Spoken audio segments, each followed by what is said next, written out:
こんにちは。年収300万円のガレージライフです。皆さんは、車に工具を積んでいますか？私は、以前、車に何でもかんでも工具を積んでいました。それこそ、絶対に使わないような、メガネレンチのフルセットから、油圧ジャッキまで、こういう工具箱にぎっしりと詰め込んでいました。でも荷物が多いと、当然、重くなるので加速も悪くなりますし、燃費も悪くなります。合計で20キロ分くらい、積んでいたんじゃないかな。そもそも、そんな工具を緊急で使ったことはありません。縁石にバンパーをぶつけて、路肩でガムテープと針金で補強した時と、マフラーをつってるゴムが裂けて、ブラブラになった時にコンビニで補修した時くらいでしょうか。そこである時、私は荷物を積むのをやめました。車載工具だけでいいのではないかと思ったんです。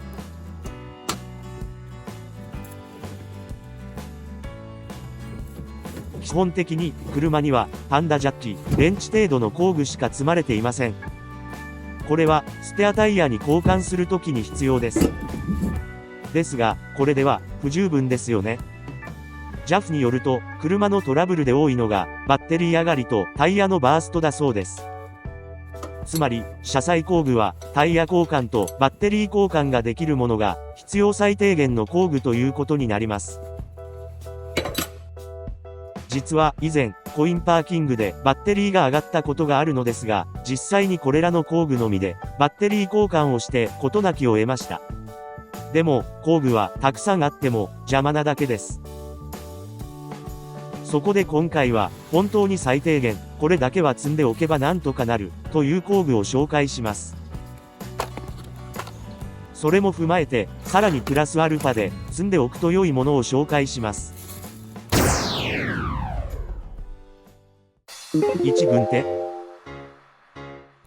まずは、これがないと始まりません。手の怪我を予防するためにも、ぜひ1双は、持っておきたいです。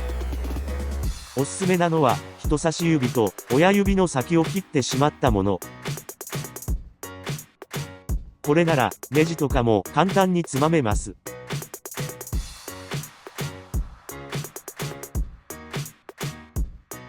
2、養生テープ。ガムテープだと、糊が残ってしまうので、おすすめしません。このような、養生テープだと、剥がすときにも便利。バンパーをぶつけて割れてしまった時や、ガラスの飛散防止にも役に立ちます。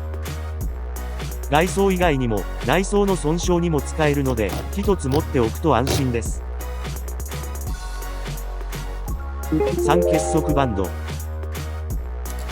DIY 好きなら、必ず一度は使ったことがあるはずです。作業中の仮留めにも使えますし、固定にも使えます。実際にネジがなくなってしまったバンパーの固定にも使えるので非常に便利です。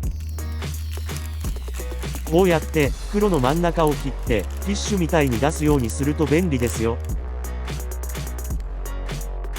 私はバッテリーの固定ネジがなくなってしまったので結束バンドで留めています。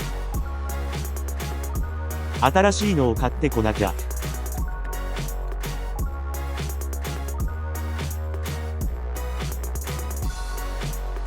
4、ビニールテープ。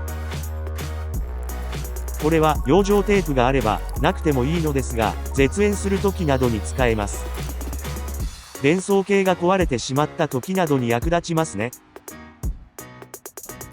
あとはカラーバリエーションが豊富なので、車体の色に合わせれば目立たないというメリットもあります。5、特用六角レンチ。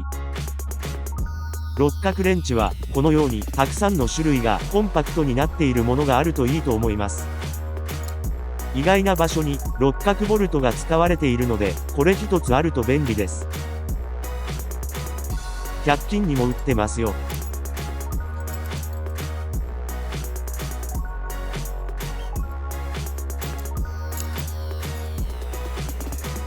6、モンキーレンチ。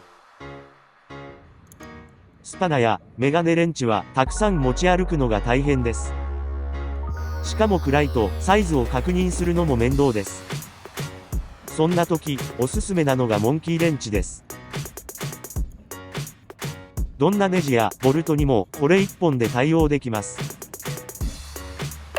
このモンキーのおかげで、出先でのバッテリー交換もスムーズに行うことができました。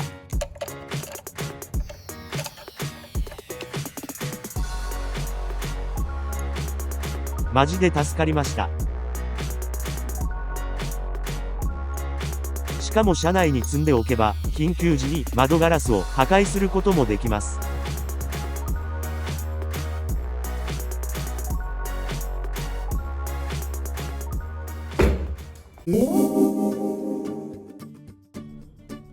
いかがでしょうか。今回は、車に積んでおくと便利な工具6種類を紹介させていただきました。もちろん、他にもあった方がいい工具はあると思いますが、車の荷物は極力減らしたいですよね。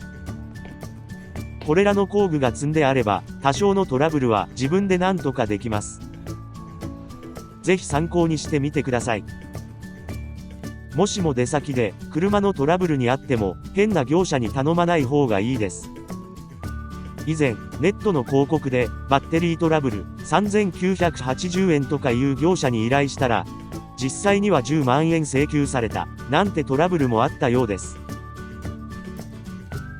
まずは落ち着いて、まずは自分の保険に加入されているロードサービスはないか？そしてクレジットカードの特約にもロードサービスがついているかもしれないので確認することをお勧めします。どうしてもわからない場合は、JAF に連絡してください。お金はかかりますが、ネットの変な業者よりはよっぽど安心、安全です。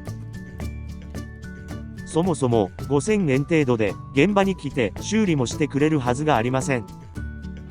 私ならやらないですね。それでは、皆様、良いカーライフを。